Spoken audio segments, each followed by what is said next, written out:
దాన్ని బట్టి మన విశ్వాసం ఎక్కడూ కూడా బలహీన పడిపోవాల్సిన అవసరం ఏమీ లేదు, కృంగిపోవాల్సిన అవసరం ఏమీ లేదు. దేవుని కొరకు ఒక వ్యక్తి హతసాక్షిగా మరణిస్తే పరలోకంలో అతనికి ఉన్నతమైన బహుమానం ఉంటుంది. మీరు గమనించండి, దీన్ని బట్టి క్రైస్తవులు భయపడతారు అని అనుకుంటున్నారు, కానీ పొరపాటును కూడా భయపడరు. ఎందుకంటే మా దేవుని కొరకు మా ప్రాణాలు అర్పిస్తే అది మాకెంతో ధన్యత, అంతకుమించిన భాగ్యము ఇంకేముంది చెప్పండి. ఏదో ఒకరోజు చనిపోతాం, ఏదో ఒకరోజు చనిపోయేది దేవుని కొరకు చనిపోతే ఉన్నతమైన బహుమానం ఉంటుంది మనకు అక్కడ, అవునా కదా? కాబట్టి మరణానికి క్రైస్తవుడు ఎప్పుడు కూడా భయపడడు.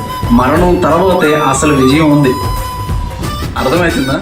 వాళ్ళు అనుకుంటారు వీళ్ళని మేము జయించామనుకుంటారు. లేదు లేదు లేదు, వీళ్ళే జయించారు. ఇప్పుడు కూడా క్రైస్తవుడికి ఎప్పుడు కూడా ఓటమి ఉండదు. ఎందుకు అంటే వీళ్ళతో ఉన్నవాడు జయించినవాడు, సమస్తమును జయించినవాడు, మరణాన్ని జయించినవాడు. ఆయన అంటాడు, మీరు చంపేసామని అనుకుంటున్నారు కదా, చంపేసేది మీరు, నేను మరలా నా వెంట పెట్టుకుని వస్తాను ఆయన అంటాడు.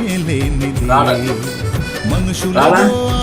ప్రతి ఒక్కరిని మరలా ఆయన త్వరలోనే వెంట పెట్టుకుని రాబోతూ ఉన్నాడు. ఆమేన్, ఆమేన్.